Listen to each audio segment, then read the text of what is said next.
Hello, and welcome to The Sleepy Christian. Tonight, we're going to talk about the story of creation, how everything came to be, how the stars found their place in the sky, how the seas began to whisper, and how you and I became part of something beautifully eternal. So, get comfortable, rest your head, and let your heart settle into peace as we begin this gentle journey. Imagine nothing, no light, no sound, no stars, no time, just silence, a silence so deep it stretched forever. No wind, no waves, no earth beneath your feet. Not even the memory of such things, only a vast, endless nothing, and within it, someone, God, not lonely, not waiting, just complete in himself. And then, without effort, without struggle, with only a word, everything began. Let there be light. That single phrase shattered the silence, bursting into the void like the very first heartbeat of the universe. And just like that, light poured forth, pure and golden, stretching across the deep like an eternal sunrise. The light danced, reaching places where nothing had ever been. It did not come from a sun or a flame, but directly from the will of God, light made from love, light full of meaning, light that knew its place. God saw the light, and he called it good, good in a way deeper than we can grasp, not just pleasing or useful, but pure, whole, right. It was the first time anything had ever been called good. It was the first moment of beauty, the first moment of warmth, the first hint of hope, and yet, God was not finished. He separated the light from the darkness, not to punish the dark, but to give rhythm to the world. A balance, a beginning. He named the light day, and the darkness he called night. The two would take turns, hand in hand, painting the world with contrast, brightness and shadow, waking and resting, movement and stillness. Evening came, and then morning, the first day, and in that moment, time itself was born. The ticking of seconds hadn't existed before, but now there was a beginning, a flow, a journey. Time began with light, and you began with time. Everything that would ever be, all of it, started in that breath. The stars in your sky, the oceans that crash against your shores, the trees you've sat beneath, the people you love, the laughter you remember, the dreams you still hold, all of it folded gently into that first day. And this wasn't a creation made from violence or chaos. It wasn't forged in conflict or accident. It was spoken, peacefully, powerfully. God didn't need to lift a hand. He only needed to say the word. That's how much authority he holds. That's how deeply intentional this universe is. There's nothing random about you, nothing about your life that was formed by chance. You were in the heart of creation from the very first spark.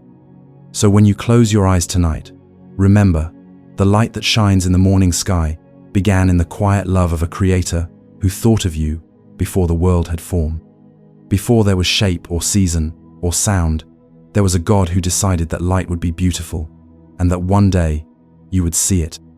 Above the newborn earth, where light and darkness had just begun their gentle dance, there was still a vast emptiness. The waters swirled below, deep and mysterious, but above there was no sky, no ceiling to hold the heavens in place, no dome to cradle the world.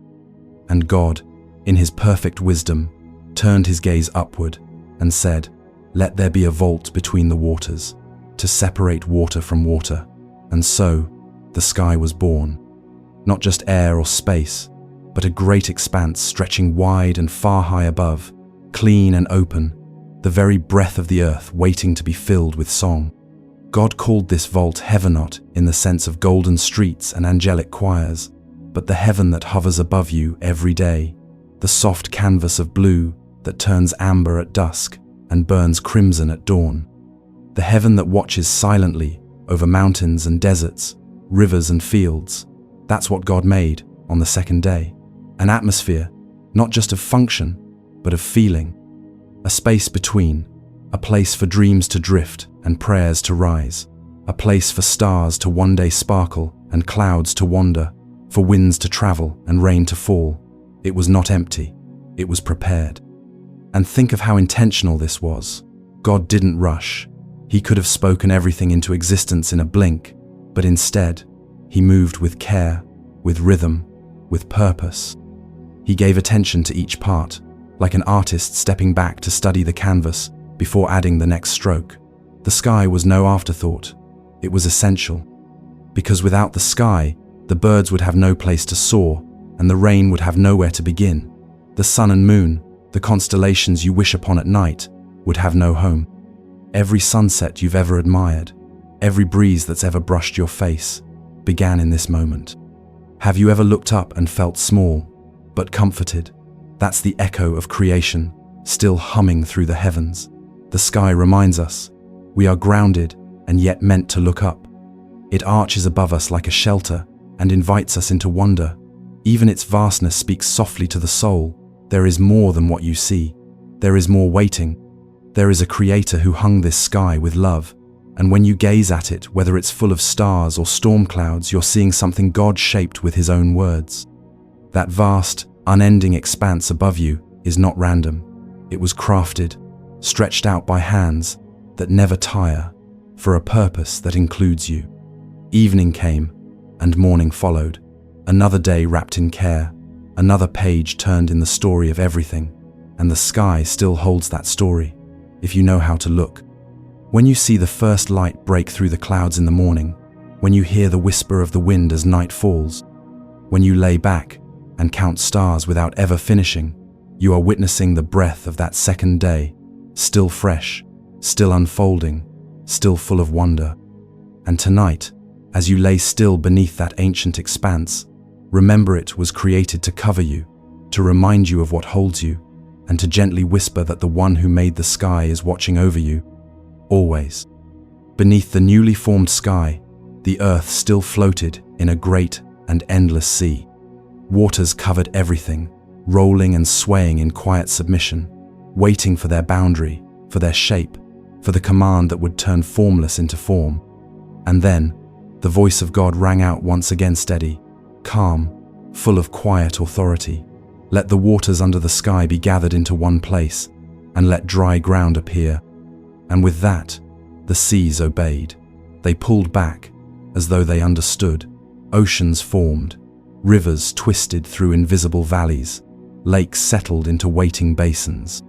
The waters retreated with grace, uncovering the earth beneath a dry land, silent and fresh, never before touched by sun or wind. God called the dry ground earth, and the gathered waters he named seas. And when he looked at them, he saw that it was good. But God didn't stop there. He could have left the land bare, empty of life, but instead, with delight and wonder, he breathed fertility into the soil. The voice of the Creator spoke again, this time summoning life itself from the dust. Let the land produce vegetation, seed, bearing plants and trees on the land that bear fruit with seed in it, according to their kinds. And at once, the ground began to stir. From its stillness rose green blades of grass, tiny and delicate at first, then stronger, thicker, carpeting the hills in green. Flowers unfolded like praise, stretching toward the light with petals of crimson, gold, and violet. Trees rose up, rooted and steady, each one uniquesome, tall and thin with swaying leaves, others wide and heavy with shade and fruit. Imagine the first orchard, untouched and perfect, apples gleaming in the sun, figs ripening on the branch, olives shining with oil, trees that would one day provide food, shelter, healing. And they weren't just practical, they were beautiful. Beauty was part of the plan. God didn't make a world of grey and simple function. He made roses, sunflowers, and ferns. He painted with every shade of green, every hue of blossom. Even the air would have carried the scent of growth, of something entirely new and entirely alive. The plants and trees came with purpose, each bearing seeds so that life would go on, reproducing, growing, filling the earth. From the beginning, God designed the world to multiply, to overflow, to be full. The seed in the fruit was a promise that what had begun would not end, that this creation was not just a moment, but a movement, a story that would continue through generations, through seasons, through time itself. And every tree that stands today, every garden that grows, is a distant echo of that command. And think of this, God didn't need the trees. He didn't need the grass or the flowers, but He wanted them. He wanted a world full of life. He wanted beauty for its own sake. He made wildflowers that no one would see for thousands of years, deep in hidden valleys. He made fruits you would one day taste, berries that would stain your hands, herbs that would heal, shade that would rest your shoulders. All of it began here, on the third day, with a simple command and an explosion of green. The ground beneath you, the food on your table, the garden down the street, the tree you climbed as a child, all of it came from that moment. And even now, the earth still listens to the voice that first called it forth. Roots still push through soil, seeds still split open in darkness and reach for the sun. There is a quiet, sacred rhythm pulsing through the land, as if creation itself remembers who made it and why. You walk every day on holy ground, on land born from love, shaped for joy. And when God looked at the dry land and the rising trees, when He watched the colors bloom and the fields stretch wide beneath the sky, He saw that it was good, not just useful, not just functional, good, right, full of promise, the kind of good that brings peace to the soul. And as the evening fell and morning returned, the third day came to a close knot, with noise, not with spectacle, but with quiet growth and rooted beauty. A day that ended not in fire or thunder, but in soft grass and the scent of blossoms on the wind. So tonight, as you rest, imagine that land taking shape under God's hand. Imagine the soft rise of hills, the first tree opening its branches, the first flower lifting its face to the light. And remember that you, too, are growing sometimes quietly, sometimes slowly, but always held in the same hands that shaped the very earth beneath your feet. As the land settled beneath the sky, and the trees took root, and the waters danced in their places, there was still something missing. The earth was rich and full, but time moved forward without rhythm. There was no sun to mark the days, no moon to soften the nights, no stars to guide the traveler, or stir wonder in the hearts of those who would one day look up and ask, who placed these lights above us? And so, God turned His attention to the heavens. The vast sky, already stretched out like a canvas, waited in silence for the brushstrokes of light that would fill it with meaning. Then, with the same calm authority that parted the waters and brought forth the land, God spoke again. Let there be lights in the expanse of the heavens to separate the day from the night, and let them serve as signs to mark sacred times and days and years. And with that, light found its home, not just the abstract glow of the first day, but visible, tangible lighter sun to shine by day, powerful and warm, steady and bold.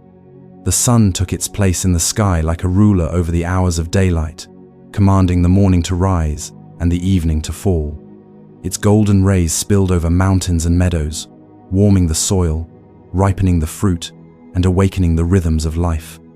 It was a gift not just of brightness, but of order, of structure, of time itself. With the sun, the day had a beginning and an end. The world could now move in seasons. Seeds could sprout, bloom, and rest in rhythm with the light. But God also made the moon, softer and more mysterious. It was not forgotten in the brilliance of the sun. It had its own purpose, its own quiet majesty. The moon would govern the night, a gentle keeper of time when the sun rested. It would rise in silence and guide the darkness with its silvery glow. Sometimes a crescent, sometimes full, the moon was like a whisper of light in the deep hours, a promise that darkness was never total, that something always watched and waited.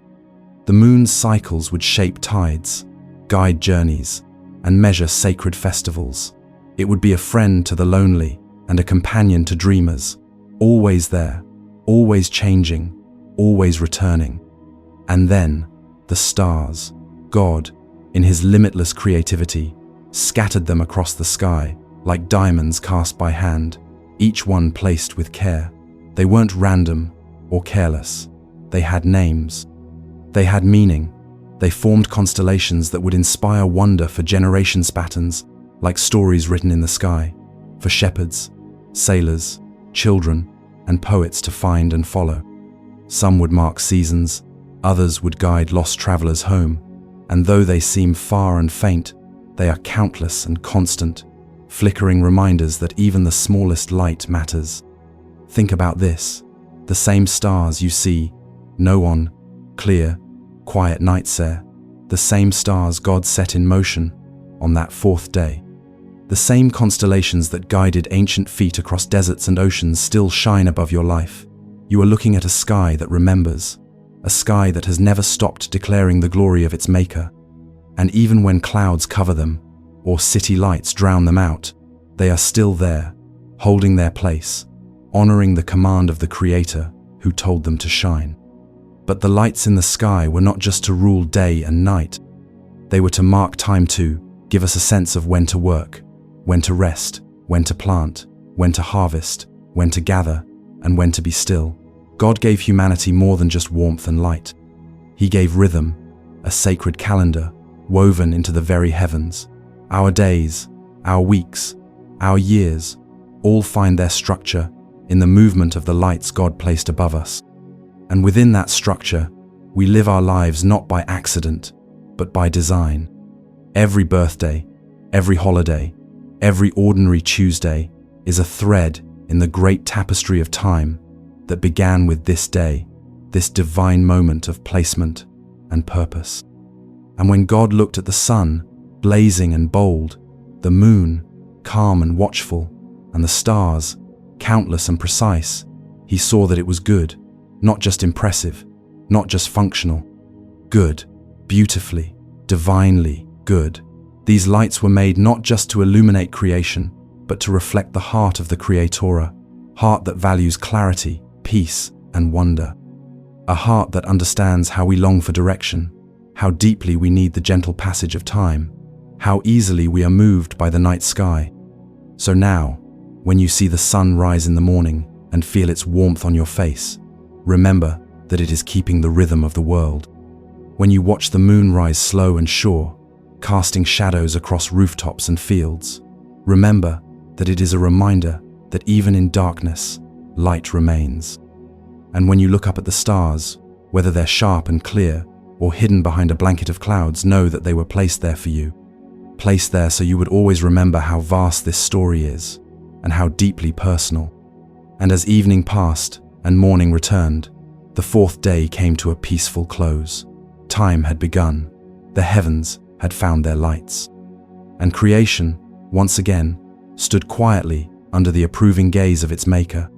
With the sky now stretched above, the sun and moon holding their appointed places, and the earth blooming with color and life, there was still a silence in the air and a stillness in the waters.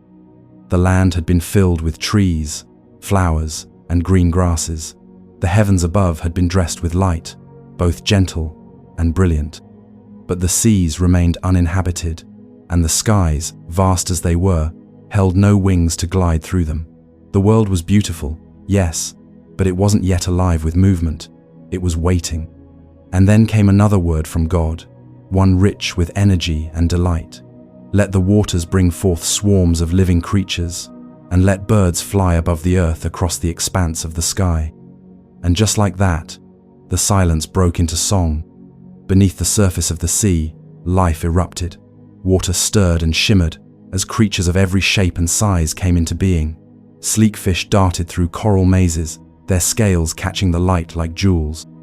Gentle sea turtles paddled through warm currents, their shells painted with patterns as ancient as the deep. Playful dolphins leapt into the air with joy they hadn't learned, but simply knew. Mighty whales sang their low, haunting songs across the oceans, their voices echoing in the watery deep, as if they were remembering a sound older than time. Tiny silver minnows moved in glittering schools, like ribbons of light weaving through the seaweed. Jellyfish drifted like translucent lanterns, pulsing in slow, rhythmic peace. Octopuses curled in the shadows with minds quietly alive, curious and hidden. Each creature was different, each designed with care, none forgotten. Even the smallest plankton, invisible to human eyes, danced in the light and shadow of the ocean, each one part of God's great underwater choir. And above the sea, the air began to stir in a new way. The skies, once vast and empty, were filled with wings. From the whisper of a hummingbird to the thundering beat of a soaring eagle, birds filled the heavens with flight and song. Some danced in flocks, turning through the air as one great body of feathers and grace. Others soared alone, tracing paths only they understood. Swallows skimmed the water's edge. Owls waited in quiet trees for night to fall. Doves cooed in gentle tones as they nestled in branches. Hawks circled the peaks with eyes that missed nothing. Every wing beat was known. Every feather, every call, every tiny heartbeat was heard by the one who gave them flight. Have you ever stood near the sea and listened to the waves while gulls cry overhead, or watched a bird lift from a branch and disappear into the sky, leaving only silence behind? That moment, that feeling, the one that makes you stop and breathe, Deep Herit started here. The creatures of the sky and the sea were not made just to exist. They were made to stir something in us. Wonder, joy, stillness. They were made to reveal the wildness and the tenderness of the Creator. The oceans, full of mystery and strength, hold creatures that never stop moving. The skies, open and endless, carry birds that migrate without losing their way, that build nests with twigs and instinct, that sing just because they can. And the beauty of it all is that God didn't just make one or two creatures. He filled the waters and the skies. He didn't stop at practical or simple. He made abundance. He made variety. He made extravagance. Creatures we've only just discovered, birds we'll never see with our own eyes.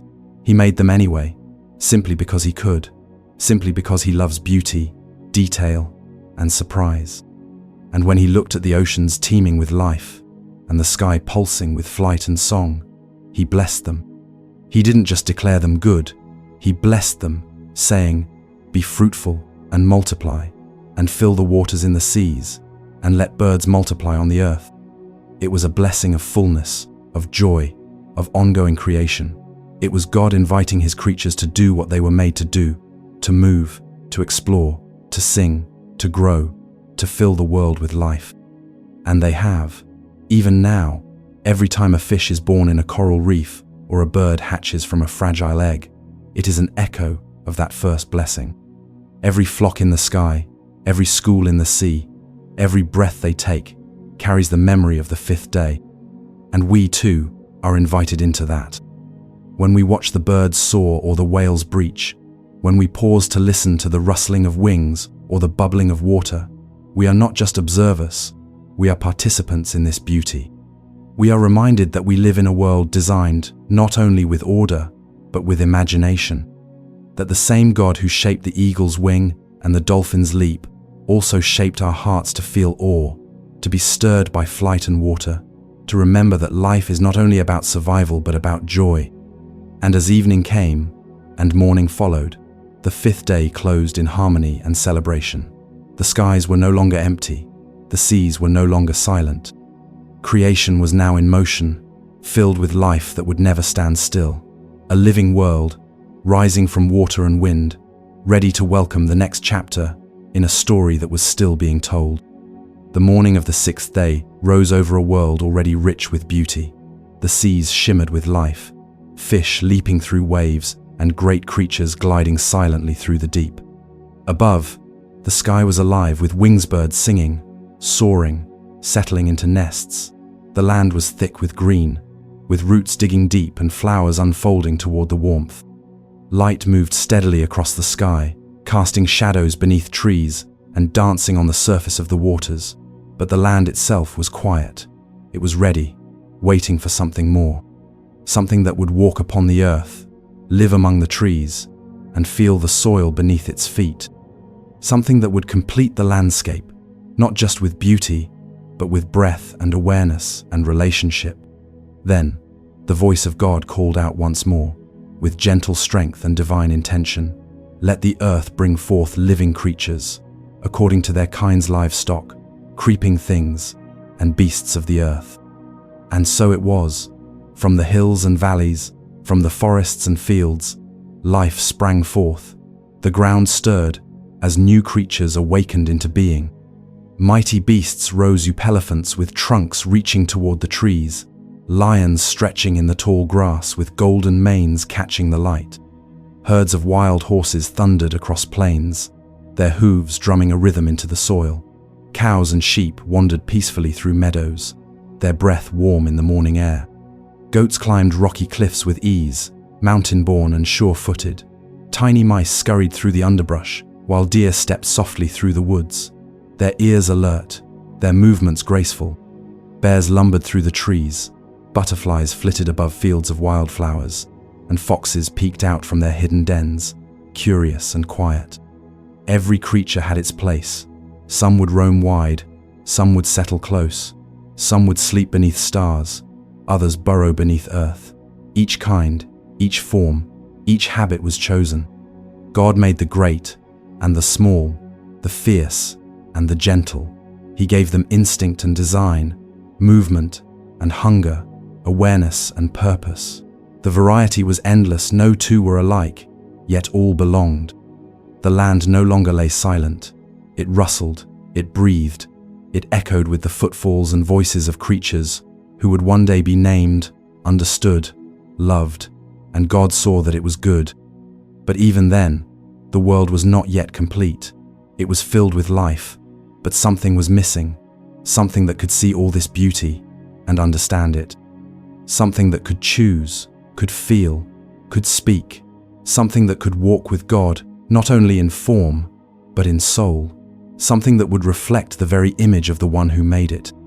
And so, in the most intimate moment of creation, God said, "Let us make man in our image, after our likeness." This was not a command. It was a decision spoken from the heart of a creator, desiring communion, a being unlike any other, not because of strength or size or speed, but because of what would be placed within the breath of God himself. From the dust of the ground, he formed the first human, not from stone or fire or wind, but from the earth humble, soft, rich with life, and into that dust-shaped frame, he breathed. Not just air, but spirit, soul, intention, and the man became a living being. His name was Adam. He opened his eyes to a world already in motion, a garden already blooming, animals already at peace. But he was not just an observer. He was a participant, a steward, a reflection of God walking upon the very soil from which he was formed. Then, seeing that it was not good for Adam to be alone, God caused him to sleep. And from his side, not from his head to rule, nor from his feet to be beneath, but from his side, close to his heart, God formed a woman. Her name was Eve. Together, they stood as the first of humanity, male and female, made in God's image. Not merely bodies with minds, but souls made for love, for creativity, for relationship with each other, with creation, and most deeply, with the one who formed them. They were not accidents. They were not afterthoughts. They were the crowning moment of creation, placed in the world with intention, surrounded by beauty, and filled with divine purpose. And God blessed them. He didn't just give them life, he gave them calling. Be fruitful and multiply, he said. Fill the earth and subdue it. Rule over the fish of the sea, the birds of the sky, and every living creature that moves on the ground. But this was not a harsh dominion. It was not about power over, but care for. To subdue the earth was to nurture it, to protect it, to cause it to flourish under wise hands and gentle hearts. Humanity was given the garden not as owners, but as caretakers. The animals were not strangers, but companions. The trees were not just for food, but for wonder. The rivers were not just for drinking, but for reflection and joy. And then God said something different. As he looked at everything he had made, the stars and skies, the seas and fish, the birds and beasts, the land and trees, and finally, humanity standing in the center of it all, hand in hand with purpose in their hearts, he said, "It was very good," a declaration full of satisfaction, completion, and peace. Not just the approval of a task completed, but the joy of a heart that had poured itself out in love and now rested in the fullness of what had been created. Evening came, morning followed, the sixth day ended, not in silence, but in the hum of a world alive, creatures walking, flying, swimming, trees reaching upward, stars still burning, and two humans breathing deeply for the first time, wrapped in the beauty of a creation that had been made, not just around them, but for them and through them, would continue to grow. Everything had led to this. The earth was no longer just a place, it was a home. And then, silence. Not the silence of emptiness, but the silence of completion, the kind of silence that settles in after something beautiful has come to life. The sixth day had ended, and everything had been created. The heavens were full of stars, the skies filled with wings, the oceans teeming with life. The land was rich with green, animals walked the earth, and man and woman stood in the center of it all, their hearts beating in rhythm with the heart of their Maker. And God looked over all that his hands had shaped, every mountain and river, every grain of sand and ray of sunlight, every living creature and every breath of the wind, and he saw that it was very good. It was not lacking. There was no flaw, no tension, no need left unmet. Everything was in its place, perfectly ordered, perfectly whole. The world was complete. So, on the seventh day, God did something extraordinary. He rested. He didn't rest because he was weary. He wasn't tired. He wasn't drained from the effort, because creation for him was not a struggle. It was joy. Every word he spoke gave life effortlessly. Every moment of the 6 days had been filled with peace and purpose. Yet, even so, he chose to rest. He stepped back not in absence, but in satisfaction. He ceased from his work not out of fatigue, but because it was done. Creation didn't need more. It didn't need fixing. It didn't need tweaking. It was exactly as he intended it to be. So, he entered into rest, and in doing so, he introduced something new to the rhythm of life, the gift of stillness. And he blessed the seventh day. Out of all the days, only this one was declared holy, not because of what was made during it, but because of what it represented: a holy pause, a divine exhale, a sacred invitation into the peace of enough.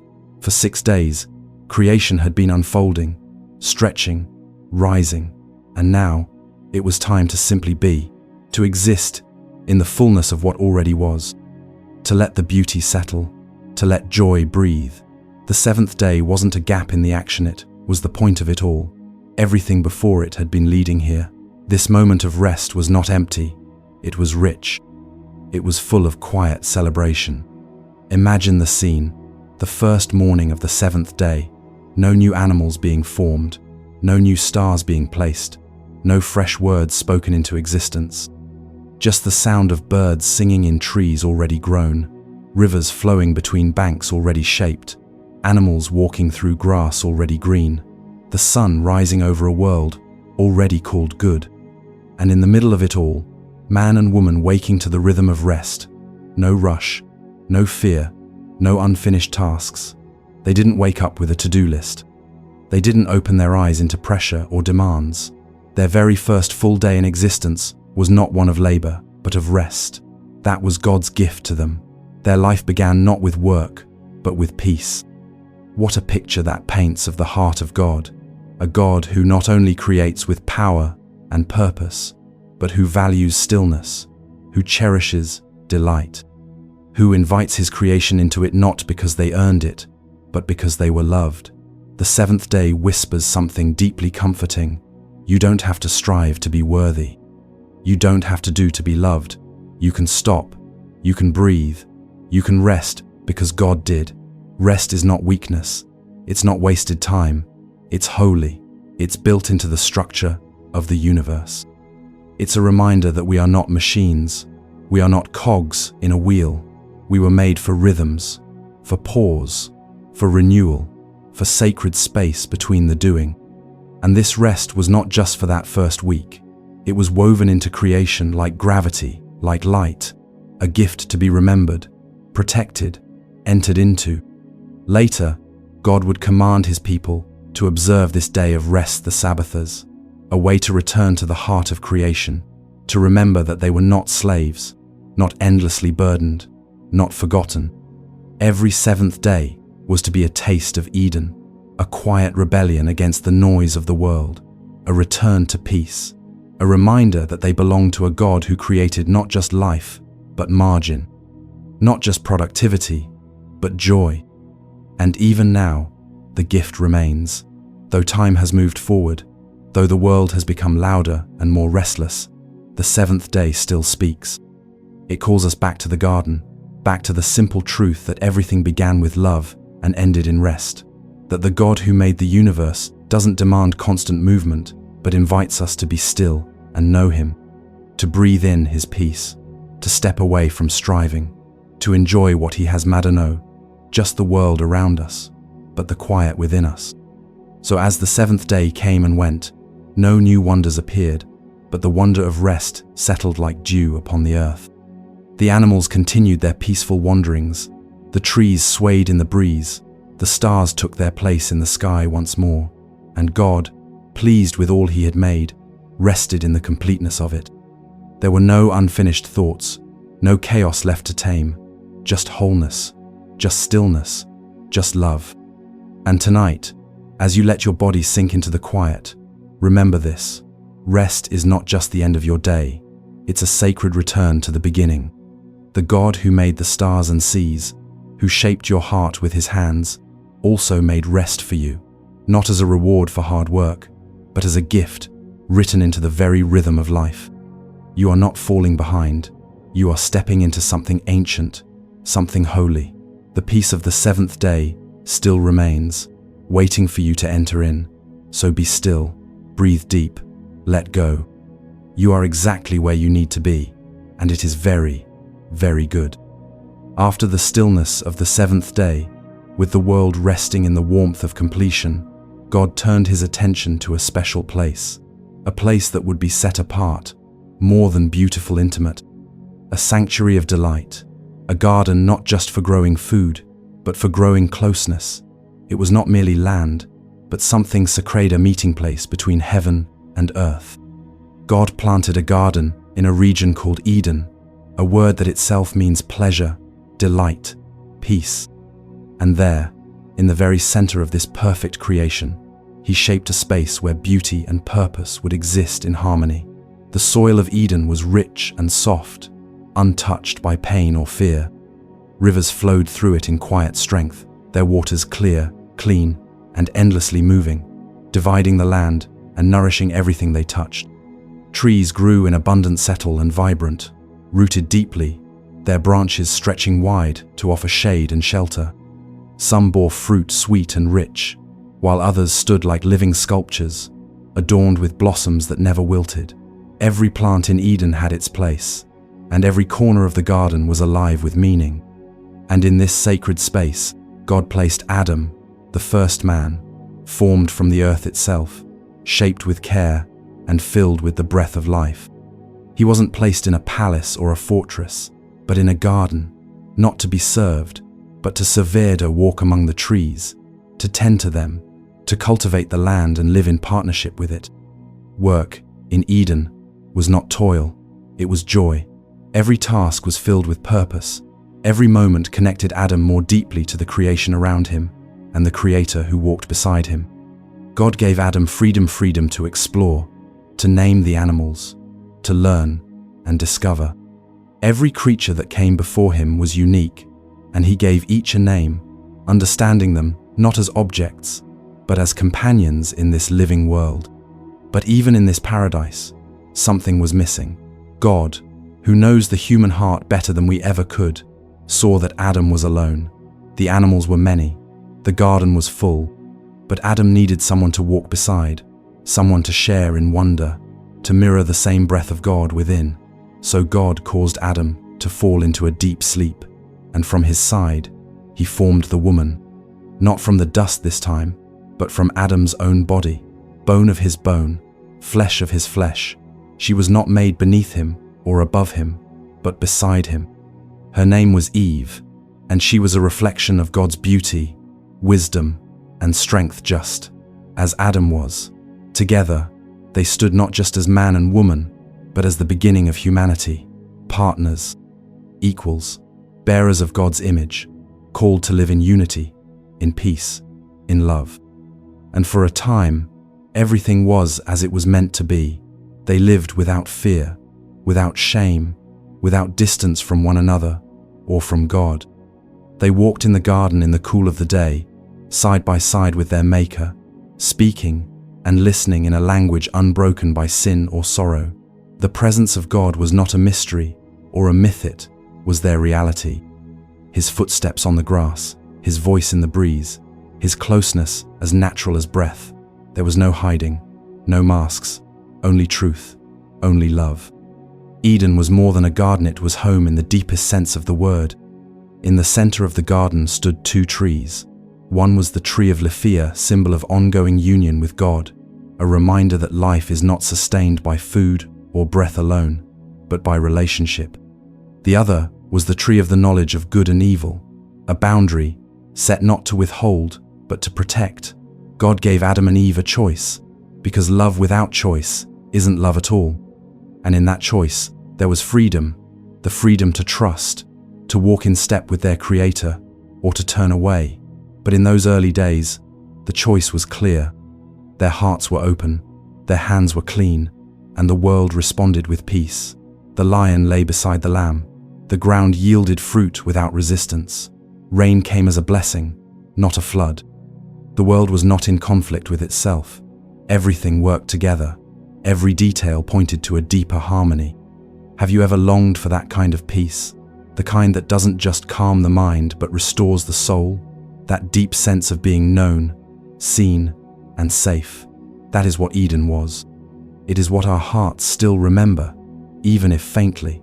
A memory woven into us like a distant melody we can't quite name, but feel drawn to. Eden was not just a place in history. It is a picture of what we were made for: communion, purpose, rest, relationship, beauty unbroken by death or decay, love unburdened by fear.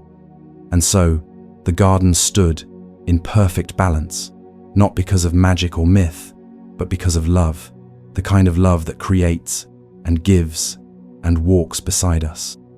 A garden where humanity and divinity shared the same path. A garden where every tree, every river, every breeze whispered the truth. You are not alone.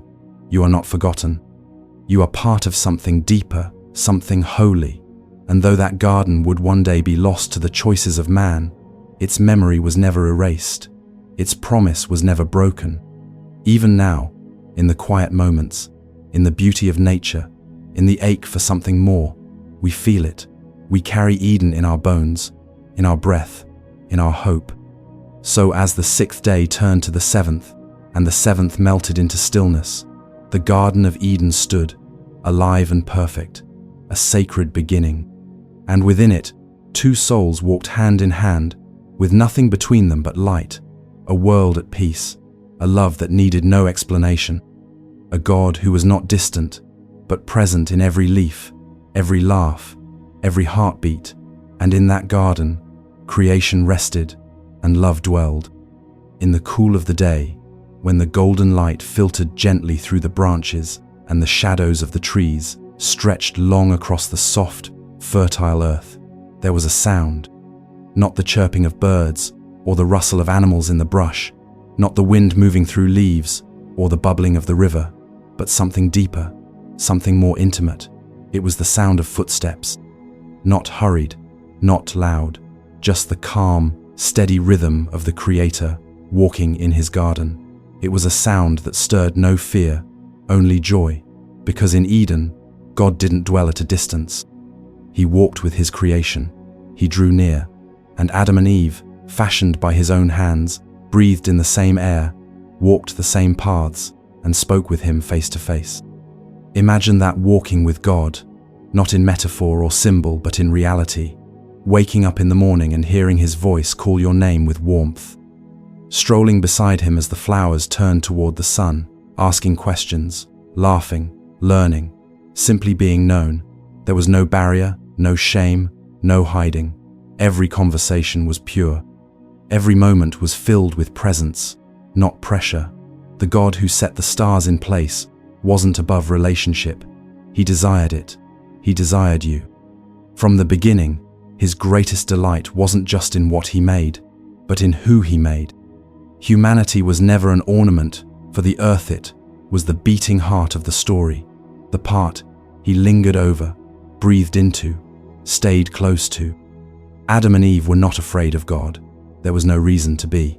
They weren't unsure of His intentions or uncertain of their worth.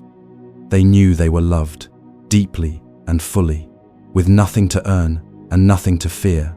Their joy wasn't only in the beauty around them, it was in the nearness of the one who had spoken it all into being.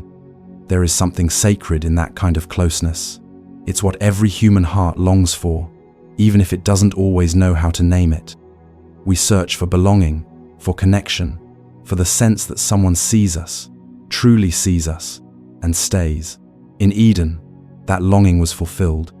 God didn't speak from a distance or stay hidden behind the veil of mystery. He walked where they walked. He came near. The cool of the day was a time of peace, not just in temperature or mood, but in spirit. It was the time of quiet communion, when the business of tending the garden paused, and the world seemed to breathe slowly. The sun lowered in the sky, casting soft gold across the leaves, and the creatures of the earth settled into their evening rhythms. And into that calm, God entered. He didn't arrive with thunder or demand. He came like a friend, like a father, like love itself, and Adam and Eve welcomed Him. Their hearts weren't racing with guilt. Their eyes didn't dart to find a place to hide. They stood tall, unashamed, joyful, because they knew who they were. They were His. Every day was marked by this nearness. Work was not separation from Godit, was partnership with Him. Every task, every moment in the garden was done with the awareness of His presence. Whether planting or naming, building or resting, they knew they were not alone. That truth shaped their understanding of everything. There was no fear of the future, no anxiety about provision, no shame in weakness. Their security wasn't found in their strength, but in their relationship. And when they looked into each other's eyes, they saw reflections not only of themselves, but of the one who made them both. There was no competition, no hiding, no pretending. Just love, pure and uninterrupted. And the beauty of it all is this: that same God still desires to walk with you. He has never been content to remain distant. From the garden to today, His longing has always been the same: to dwell with His people, to be near, to be known. That closeness you crave when the world feels loud and your heart feels far from peace. That's not weakness. That's the memory of Eden. That's the echo of your original home. You were made to walk with God. You were made to hear His voice, not as a stranger but as someone familiar, someone who loves you more deeply than you understand. And though time and history have placed shadows over that original walk, the desire remains. His footsteps still approach, not with wrath, but with invitation. Even now, He seeks hearts that will walk with Him again, not in fear, but in faith, not with shame, but with trust. He whispers in the quiet moments. He draws close when we slow down. He waits in the stillness of our hearts, hoping we'll turn, hoping we'll remember the garden. And every act of love, every moment of peace, every breath of worship is a step back toward that first walk. A step back toward the cool of the day, when nothing stood between us. So tonight, as your body rests and your thoughts begin to quiet, remember this: you were made to walk with Him, not someday, but even now, in the silence of your heart, in the stillness of your breath. He is near. The footsteps that once echoed through Eden still sound through time, drawing near, calling you by name, not with judgment, but with joy. Not to demand, but to dwell. You are not forgotten. You are not unseen.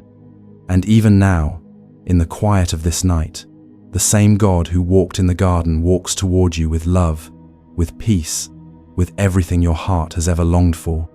There, in the heart of the garden, surrounded by beauty, by peace, by the very presence of God Himself, a choice was placed not out of cruelty, not as a trap, but as a gift.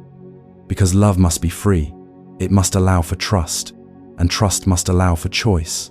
So in the center of Eden, among the countless trees heavy with fruit, God planted two. One was the tree of life, a symbol of his own sustaining presence, a source of eternal nourishment, representing the ongoing connection between creation and creator. The other was the tree of the knowledge of good and evil. And about that tree, God gave a command not complicated, not burdensome. He said, "You may eat from every tree in the garden, freely and fully, but from the tree of the knowledge of good and evil, you must not eat. For in the day you eat from it, you will surely die." It wasn't about the fruit. It was about trust, about relationship, about whether the man and woman would believe that the God who walked with them, who gave them breath and beauty and belonging, was good enough to be trusted even when they didn't understand. It was a boundary not of restriction, but of love. A boundary that said, "You are free, but freedom still has meaning." A boundary that preserved innocence, wonder, and the fragile, priceless gift of a world unbroken. For a time, they obeyed. They lived in joy, never craving what was forbidden, never questioning the heart of the one who had placed them there. But then, into that peace, a question slithered quietly into the garden, clothed in curiosity and doubt. The serpent, crafty and cunning, asked Eve a simple question. Did God really say you must not eat from any tree in the garden? And in that moment, something began to shift. Not in God, not in creation, but in the human heart. Doubt took root. A crack formed in the trust that had once felt unshakable. Eve corrected the serpent. She knew what God had said. But the seed of questioning was already planted. The serpent pressed further. "You will not surely die," he whispered. "God knows that when you eat from it, your eyes will be opened, and you will be like him, knowing good and evil." It was subtle. Not a direct attack, but a twisting of truth. A suggestion that maybe God wasn't protecting them, but holding something back. That maybe he wasn't as generous as he appeared. That maybe, just maybe, they could decide better for themselves. And in that moment, Eve looked at the tree again, not with the eyes of trust, but with the eyes of desire. It looked good. It seemed wise. It promised more. And so she reached out, took the fruit, and ate. And then she gave some to Adam, who was with her, and he ate. And everything changed. Suddenly, their eyes were opened, but not in the way they'd hoped. Not with enlightenment or glory, but with shame. Innocence vanished, like morning mist. They saw themselves not with wonder, but with fear. They realized they were naked not just in body, but in soul, exposed, vulnerable. Something inside them had been torn, and they felt it instantly. They tried to cover themselves, sewing fig leaves together, a desperate attempt to hide what couldn't truly be hidden. And then, as they had so often heard before, the sound of God walking in the garden came again. But this time, instead of running to him, they ran away. They hid among the trees he had made, trembling in fear of the very one who had loved them into being.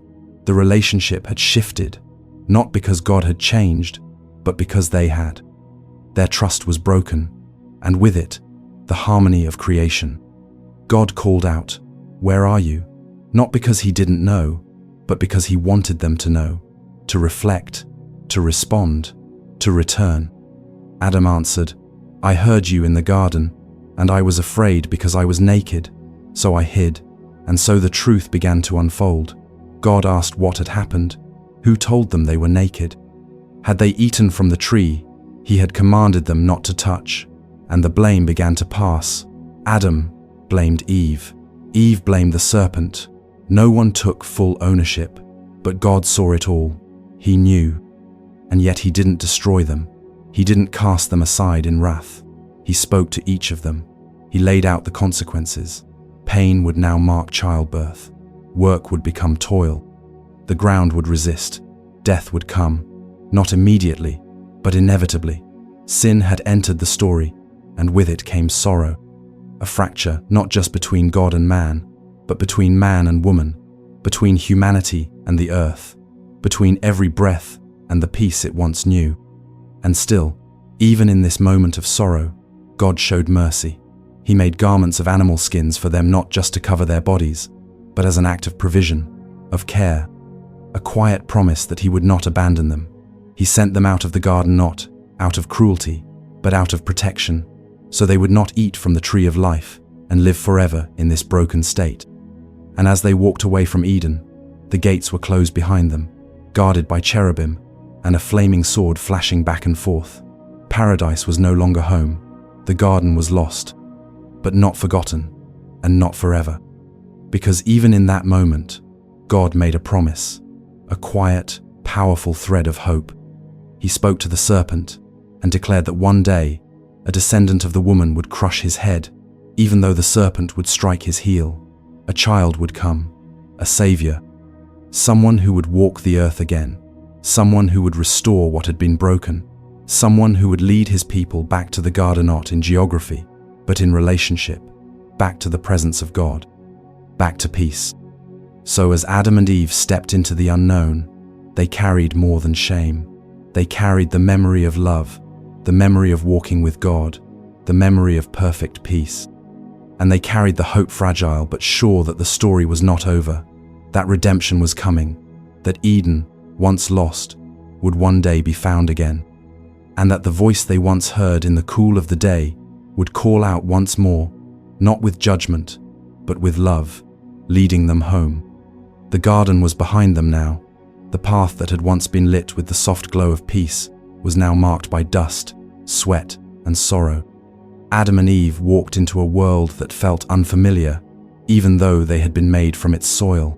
The sky still stretched overhead, the stars still shone, the rivers still flowed, and the trees still stood, but something had changed. There was a weight now, a silence in the soul. The distance between them and God, once so impossibly close, was now felt with every breath. They had known perfection. They had walked with the Creator. And now, they were walking east of Eden, carrying not only the burden of their mistake, but the fragile, flickering light of a promise. God had not turned his back. Even in the moments after the fall, he had spoken a word that carried through the dust and echo of brokenness, a promise that one day, from the very womb of the woman who had fallen, would come one who would rise, one who would undo what had been done, one who would crush the head of the serpent who had whispered doubt into the ears of innocence. The promise was not loud, it was not yet fully seen, but it was there woven into the sorrow like a golden thread in grey fabric, and that thread would be pulled through every generation, every family, every story that followed. Adam and Eve began to build a life outside the garden. They planted, they harvested, they raised children, and even in their work, marked now by effort and pain, God did not leave them. He was not silent. He watched, he listened, he moved in ways both hidden and holy, and over time, the family grew. Sons and daughters spread across the land, and with them came new stories, new joys, new wounds. The world, once untouched by sin, now knew rivalry, pride, violence, and grief. Brother turned against brother. Blood stained the soil that had once grown only peace, and yet through it, all the promise remained. God began to speak again, not as a voice walking through the garden, but through hearts and visions, through dreams and divine encounters. To Noah, he spoke of mercy in the face of judgment. To Abraham, he offered a covenant, saying, "I will make your descendants as numerous as the stars in the sky." He led Abraham outside on a quiet night, pointed to the heavens, and asked him to count the stars. Not because they could be counted, but because Abraham needed to know that the promise was vast, eternal, and shimmering with hope. And through Abraham's family, the promise continued to unfold. Generations passed, and with them came wilderness and wandering, kings and kingdoms, prophets and people who both remembered and forgot the God who had made them. There were times when the promise seemed distant, like a star behind a cloud, and yet God was still there, whispering through the prophets, painting glimpses of the one to come. Isaiah spoke of a child who would be born, a son who would be given, one who would be called Wonderful Counselor, Mighty God, Everlasting Father, Prince of Peace. Micah described him as the one who would be born in Bethlehem, whose origins were from ancient times. Over and over, through war and exile, through return and rebuilding, the promise held firm. Even when the people turned their backs, Even when they worshipped idols, even when they forgot the sound of God's voice, He did not break His word. His covenant was not based on their perfection, but on His faithfulness. He is a God who does not forget, a God who keeps His word, even when we cannot keep ours. And so, the promise passed from generation to generation, sometimes carried like fire, other times like a smoldering wick, but always alive. And then, in the most unexpected way, it began to take form, not with fanfare, not with thunder or lightning, but in the quiet womb of a young girl named Mary, a girl from a small town, unseen by most, but seen by God. And the angel came with words that echoed Eden's hope. You will give birth to a son. He will be great, and he will be called the Son of the Most High. He will reign forever. And in her body, the promise that had begun in the garden grew again this time, not as an idea, not as a prophecy, but as a child, the very word of God, wrapped in flesh, the one who would not only walk with us, but walk as one of us. Jesus, born into our world, lived the life we could not live, and would die the death we could not bear. But before the cross, before the tomb, before the resurrection, there was a cradle. There were hands that reached for His mother. There were eyes that blinked in the candlelight. There was a heartbeat that beat with the rhythm of heaven's love. The promise had finally arrived, not in shadow, but in skin and spirit. And with Him came the restoration of what had been lost, the invitation to return not to Eden, but to something even greater, a kingdom not limited by geography, but open to every heart willing to believe. Even now, that promise remains. It reaches across time and space, past empires and ruins, through deserts and cities, into quiet rooms and searching hearts. It whispers in the silence, in the darkness, in the waiting. You are not forgotten. You are not beyond His reach. The same God who shaped the stars and walked in the garden is still writing His story through you. His promise is not distant, it is near. And just as surely as the sun rises each day, His word will stand.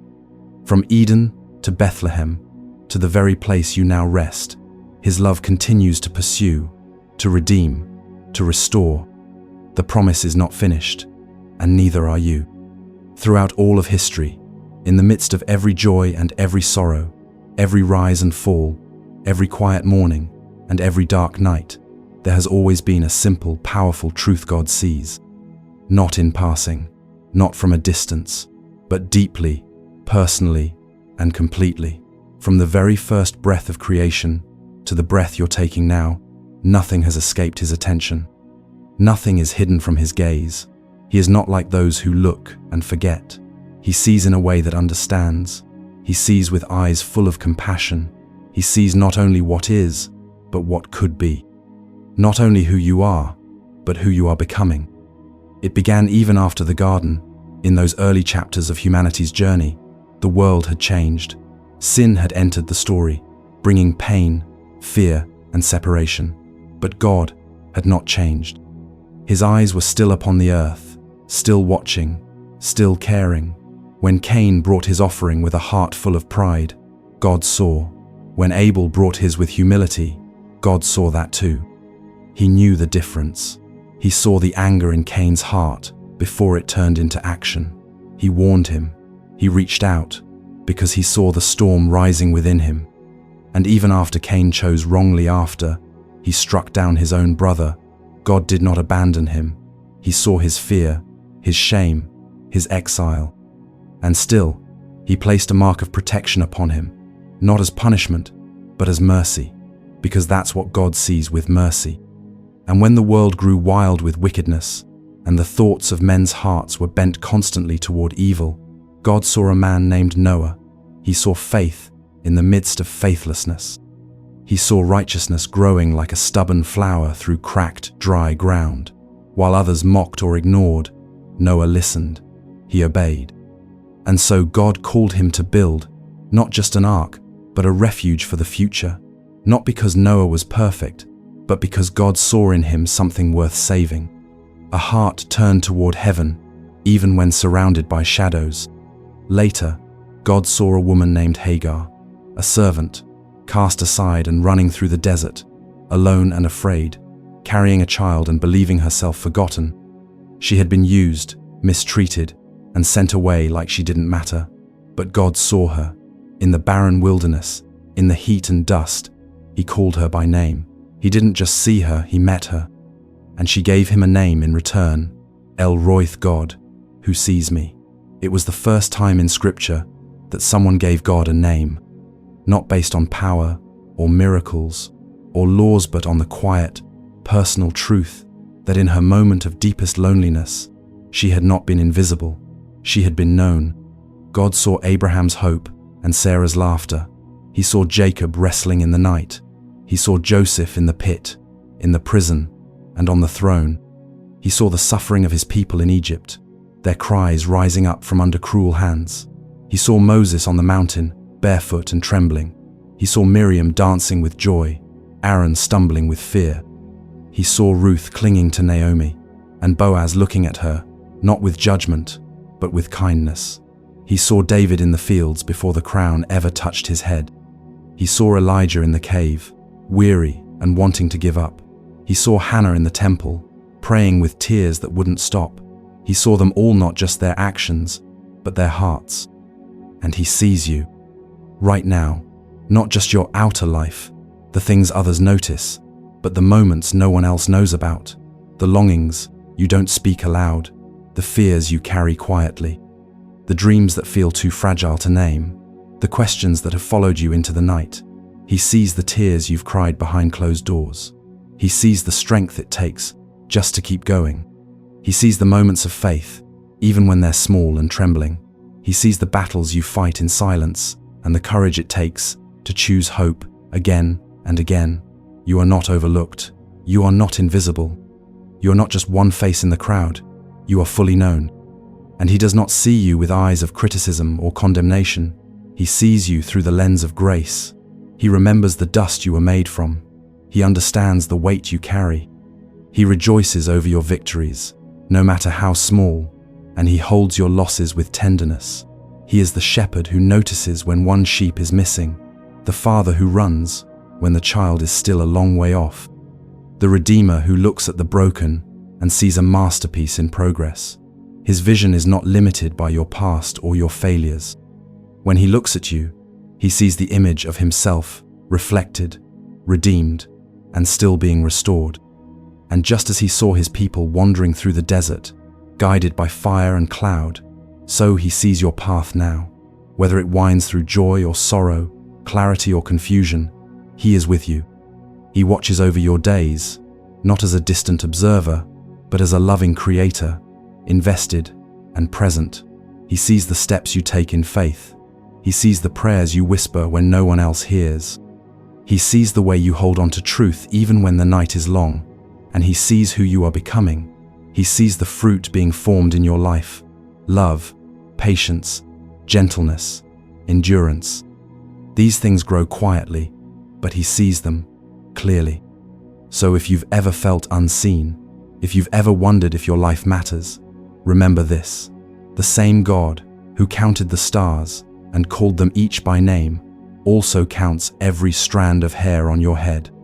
He doesn't miss a thing, not one moment, not one heartbeat, not one sigh. You are not lost in the vastness. You are seen, fully, tenderly, completely.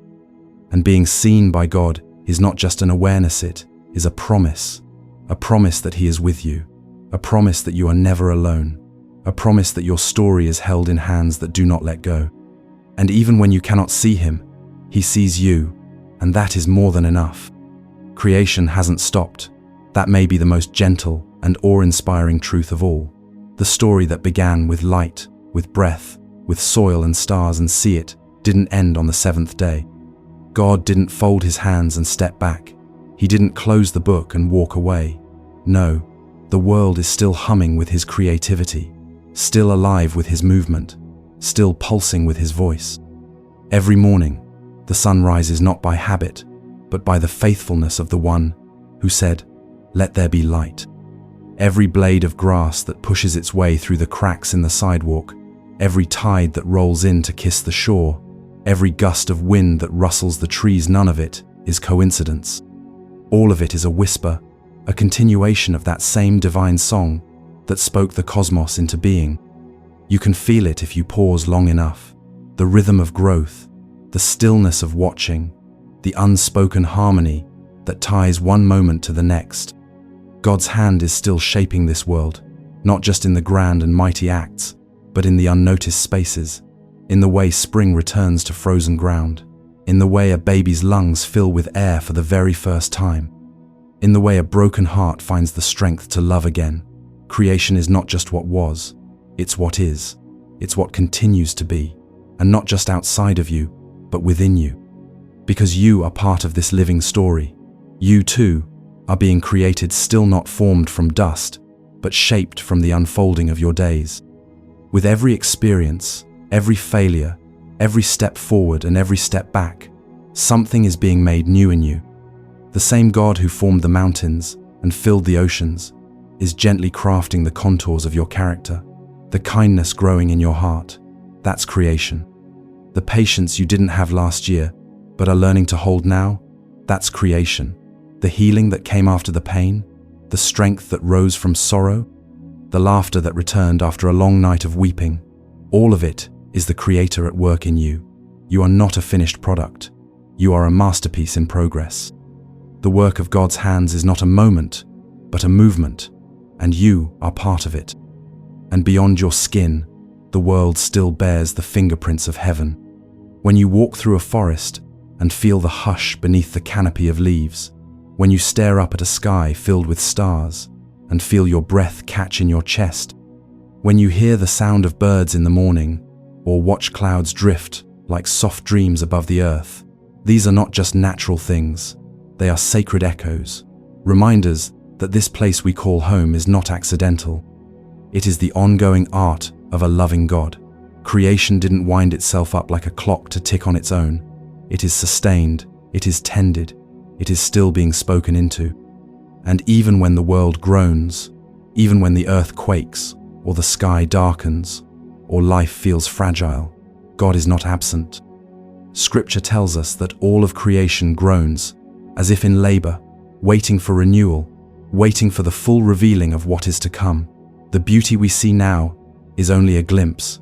There is more, always more. The waves still crash, but one day they will dance in perfect peace. The trees still bend in the wind, but one day they will clap their hands in joy. Even the stars, ancient and burning, are waiting for the day when everything will be made new. Creation remembers Eden, just like we do, and creation longs for restoration, just like we do. But here's the wonder, even in the waiting, it sings, it worships. The heavens declare the glory of God, the skies pour forth speech. The mountains lift their heads like ancient choirs, and the rivers clap their hands. All of it, every creature, every current, every breeze ice, part of the song of the universe. A song that has never stopped. A song that was begun with the words, "Let there be," and continues through the quiet yes of every living thing. And you, too, are invited into that music. You don't have to be a poet to notice it. You don't have to be a scholar to understand it. You only have to be still long enough to listen. And once you hear it once, you feel the hum of God's presence in the ordinary. You begin to see differently. You begin to recognize that your life is sacred ground, that every breath is part of a divine rhythm, that nothing is too small to be touched by His glory. The dishes you wash, the child you hold, the walk you take beneath the trees, it's all wrapped in the continuing act of creation. He is still making beauty out of dust, still speaking light into darkness, still shaping chaos into peace. So if you ever wonder if God is still here, still at work, still near, just look around, look up, look within. You'll see the signs. A sunrise that spills gold across the horizon. A flower blooming in a forgotten place. A moment of silence that feels more full than empty. These are the brushstrokes of the divine. They are everywhere because He is everywhere. He has not stepped away from what He made. He is not finished. The story is still unfolding. The song is still being sung.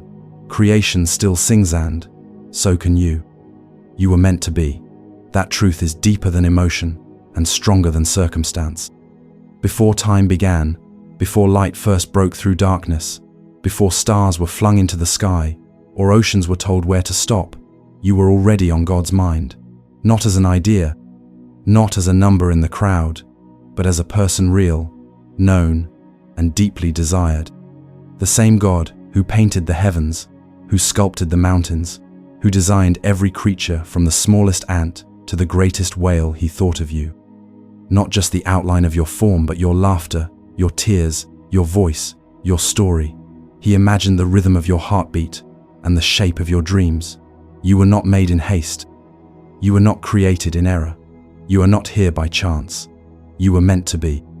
So many people walk through life feeling like they were a mistake, like their existence is just the result of randomness, or missteps, or someone else's decision.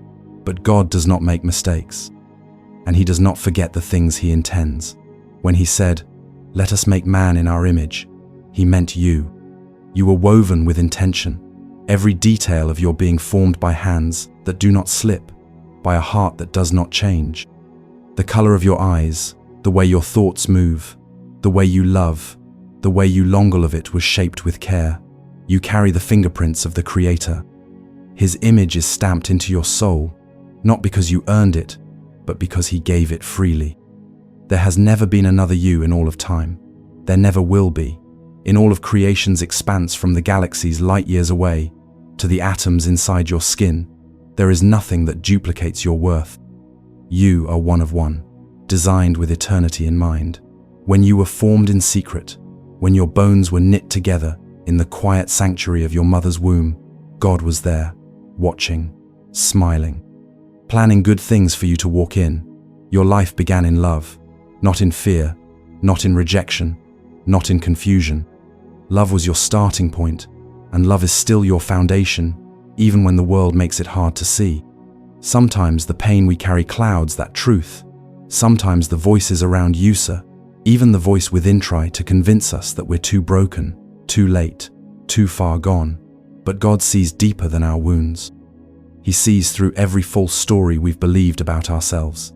He knows the weight you carry and the battles you've faced, and He still looks at you and says, "You are mine. You are chosen. You are beloved."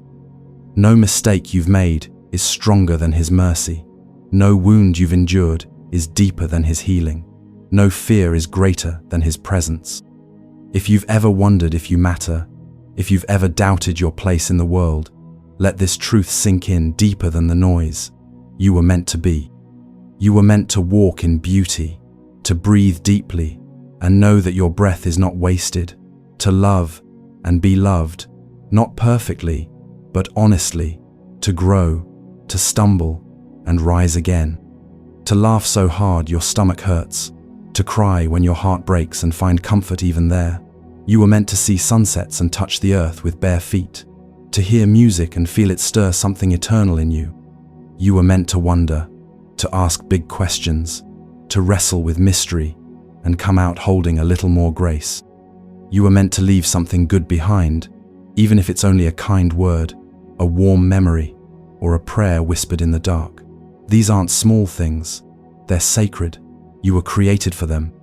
And more than all of that, you were meant to know Him, not just know about Him, but know Him, to walk with the same God who walked in the garden, to hear His voice not as thunder from a mountaintop, but as a whisper in your soul. You were meant to draw near without fear, to be in relationship with the one who made you. That's the truest part of your design. Not your job, your talent, your background, or your achievements. Your truest identity is beloved child of God. Nothing else defines you like that does. No failure erases it. No success replaces it. You were not made to live in shame or in fear. You were not made to carry burdens alone. You were not made to hide or pretend or shrink. You were made to walk in truth, in freedom, in light. You were made to be filled with peace and hope and the steady knowledge that you belong. Even when the world feels too heavy, even when others don't understand you, even when you can't see the way forward, you are not lost. You are not forgotten. You are not a mistake. You were meant to be. So rest in that tonight. Let it settle in deeper than doubt. Let it carry you as you lay down to sleep. Let it whisper through the dark. You were made on purpose. You are loved on purpose. And your life, even in its quietest, most hidden moments, is part of something eternal, something beautiful, something God Himself began, and something He will bring to completion. You are not a footnote in someone else's story. You are a line written by the hand of God, a masterpiece in motion, a child of promise, and yes, you were meant to be. Now, at the end of our journey through creation, as your body settles and your eyes grow heavy, let the fullness of this story wrap around you like a gentle blanket. All the beauty you've heard about tonight, the light bursting into darkness, the sky stretched wide and blue, the land rising from the deep, the sun and moon and endless stars, the seas alive with leaping fish and singing whales, the sky filled with wings, the land echoing with the footsteps of lions and deer, the world cradling the first breath of humankind moment was woven for you. Every piece of this story has been reaching toward this quiet moment of rest. You are not outside of creation. You are right at the heart of it. And just as God looked at everything He made and called it good, He looks at you now and calls you beloved.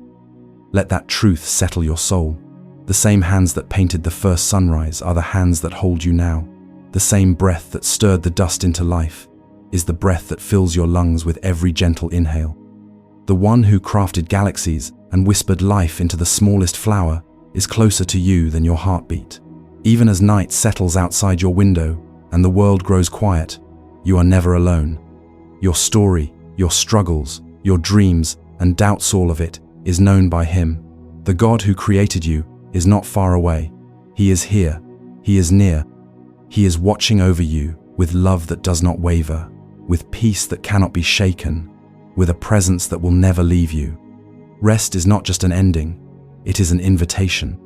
The seventh day was not just a pause in creation, but the crowning gift, a day set apart so that you would know you are more than your work, more than your worries, more than the sum of everything you carry. Rest is God's way of reminding you that you are safe, that you are cherished, that your value does not come from what you accomplish, but from who you are to Him. You are a child of the Creator, called into peace, invited to let go and simply be. Sleep is a gift, not a weakness. It is a return to the rhythm He spoke into the world from the very beginning, a rhythm that says, you can trust, you can breathe, you can surrender. So as you close your eyes, imagine the world at peace, the rivers flowing softly, the trees swaying under moonlight, the stars keeping watch from their distant heights, steady and silent. Imagine the air full of the hush of God's love, quiet and deep. Let every worry loosen its grip. Let every fear fade into the background. The God who made the heavens and the earth is not surprised by your questions, not worried by your weaknesses, not impatient with your needs. He knows every longing and every pain, every hope and every disappointment.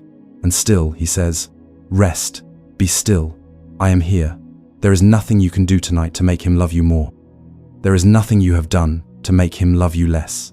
You are His, always. Let yourself remember that even when you sleep, you are held. Even when you cannot see the way forward, He is working. The one who never slumbers is watching over you, singing songs of peace and protection. All around you, creation continues, soft and strong, ancient and new. The story has not ended. It keeps moving, growing, blossoming, just as you do. Tomorrow will come in its time, bringing new light, new mercies, new chances to walk in wonder. But tonight, you do not have to strive. You do not have to solve or fix or run. You can let go. You can rest. Feel your breath slowing. Feel your heartbeat calming. Feel the nearness of the one who has been with you since before your very first day. His love is not fragile or fleeting.